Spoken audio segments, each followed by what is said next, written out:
Frankenstein, Chapter 9. Chapter 9. Nothing is more painful to the human mind than, after the feelings have been worked up by a quick succession of events, the dead calmness of inaction and certainty which follows and deprives the soul both of hope and fear. Justine died, she rested, and I was alive. The blood flowed freely in my veins, but a weight of despair and remorse pressed on my heart which nothing could remove. Sleep fled from my eyes. I wandered like an evil spirit, for I had committed deeds of mischief beyond description horrible, and more, much more, I persuaded myself, was yet behind. Yet my heart overflowed with kindness and the love of virtue. I had begun life with benevolent intentions and thirsted for the moment when I should put them in practice and make myself useful to my fellow beings.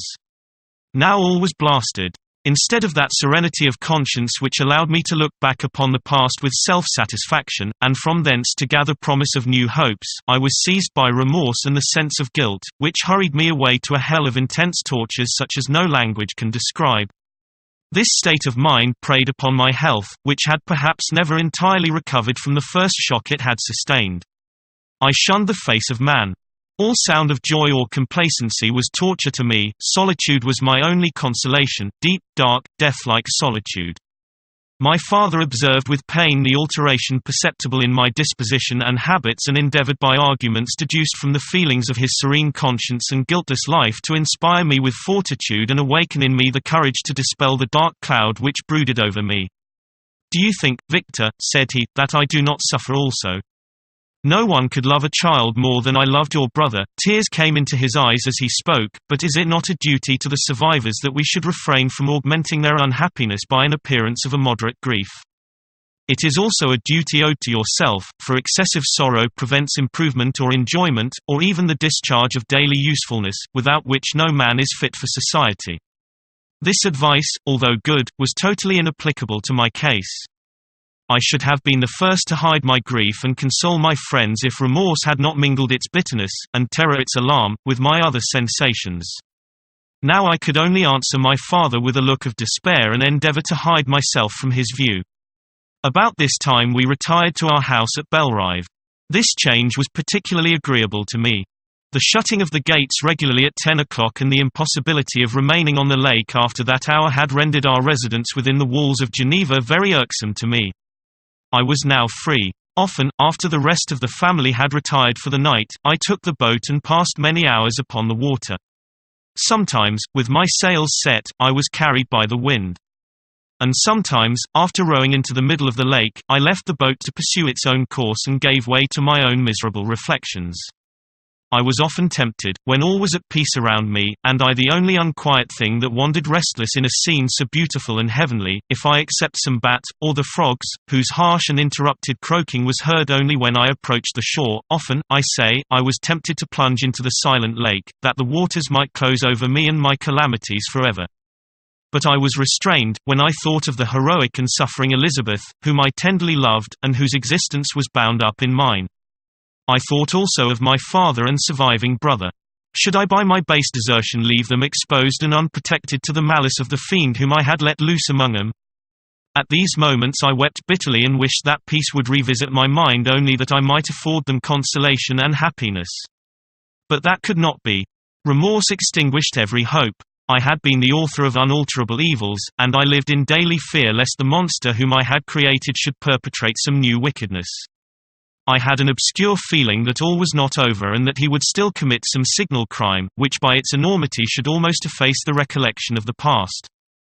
There was always scope for fear so long as anything I loved remained behind. My abhorrence of this fiend cannot be conceived. When I thought of him I gnashed my teeth, my eyes became inflamed, and I ardently wished to extinguish that life which I had so thoughtlessly bestowed. When I reflected on his crimes and malice, my hatred and revenge burst all bounds of moderation. I would have made a pilgrimage to the highest peak of the Andes, could I, when there, have precipitated him to the base. I wished to see him again, that I might wreak the utmost extent of abhorrence on his head and avenge the deaths of William and Justine. Our house was the house of mourning. My father's health was deeply shaken by the horror of the recent events. Elizabeth was sad and desponding. She no longer took delight in her ordinary occupations. All pleasure seemed to her sacrilege toward the dead. Eternal woe and tears she then thought was the just tribute she should pay to innocence so blasted and destroyed. She was no longer that happy creature who in earlier youth wandered with me on the banks of the lake and talked with ecstasy of our future prospects. The first of those sorrows which are sent to wean us from the earth had visited her, and its dimming influence quenched her dearest smiles. "When I reflect, my dear cousin," said she, "on the miserable death of Justine Moritz, I no longer see the world and its works as they before appeared to me. Before, I looked upon the accounts of vice and injustice that I read in books or heard from others as tales of ancient days or imaginary evils. At least they were remote and more familiar to reason than to the imagination, but now misery has come home, and men appear to me as monsters thirsting for each other's blood. Yet I am certainly unjust. Everybody believed that poor girl to be guilty. And if she could have committed the crime for which she suffered, assuredly she would have been the most depraved of human creatures. For the sake of a few jewels, to have murdered the son of her benefactor and friend, a child whom she had nursed from its birth, and appeared to love as if it had been her own. I could not consent to the death of any human being, but certainly I should have thought such a creature unfit to remain in the society of men. But she was innocent. I know, I feel she was innocent. You are of the same opinion, and that confirms me. Alas! Victor, when falsehood can look so like the truth, who can assure themselves of certain happiness? I feel as if I were walking on the edge of a precipice, towards which thousands are crowding and endeavoring to plunge me into the abyss. William and Justine were assassinated, and the murderer escapes. He walks about the world free, and perhaps respected. But even if I were condemned to suffer on the scaffold for the same crimes, I would not change places with such a wretch. I listened to this discourse with the extremest agony. I, not indeed, but in effect, was the true murderer. Elizabeth read my anguish in my countenance, and kindly taking my hand, said, "My dearest friend, you must calm yourself. These events have affected me, God knows how deeply. But I am not so wretched as you are. There is an expression of despair, and sometimes of revenge, in your countenance that makes me tremble. Dear Victor, banish these dark passions. Remember the friends around you, who center all their hopes in you. Have we lost the power of rendering you happy? Ah! While we love, while we are true to each other, here in this land of peace and beauty, your native country, we may reap every tranquil blessing. What can disturb our peace? And could not such words from her whom I fondly prized before every other gift of fortune suffice to chase away the fiend that lurked in my heart?" Even as she spoke I drew near to her, as if in terror, lest at that very moment the destroyer had been near to rob me of her.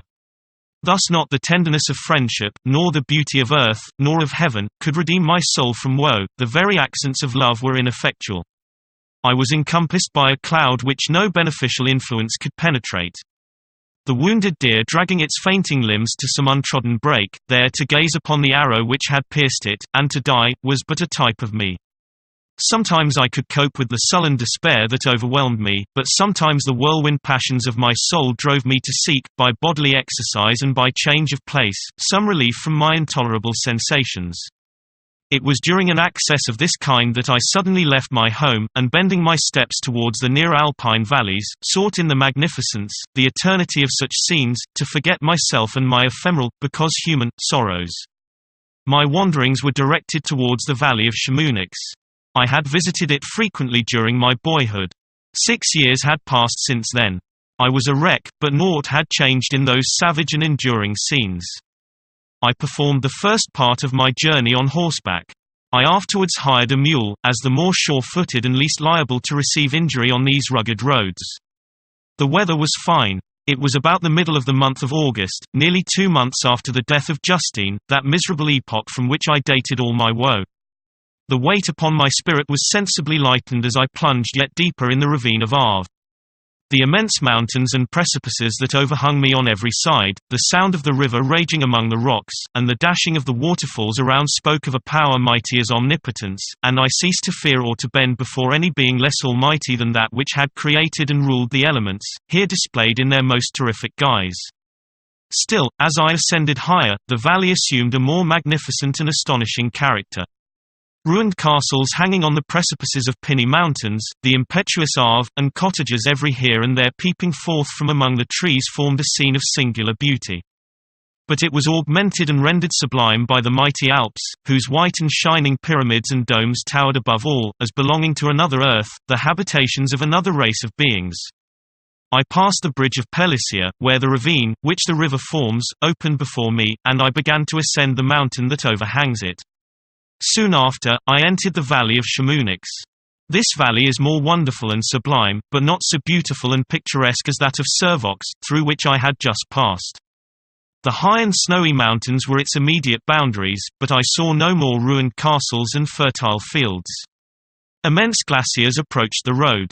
I heard the rumbling thunder of the falling avalanche and marked the smoke of its passage. Mont Blanc, the supreme and magnificent Mont Blanc, raised itself from the surrounding aiguilles, and its tremendous dome overlooked the valley.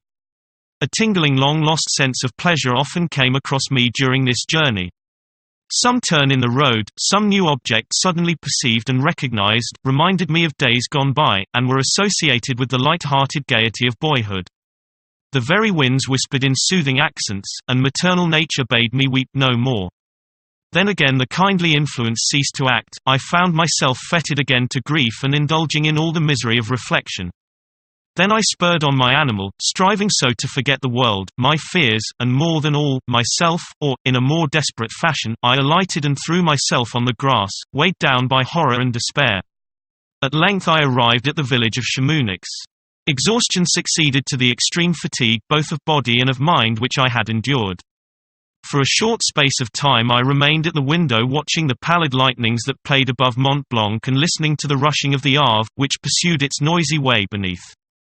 The same lulling sounds acted as a lullaby to my too keen sensations. When I placed my head upon my pillow, sleep crept over me. I felt it as it came and blessed the giver of oblivion.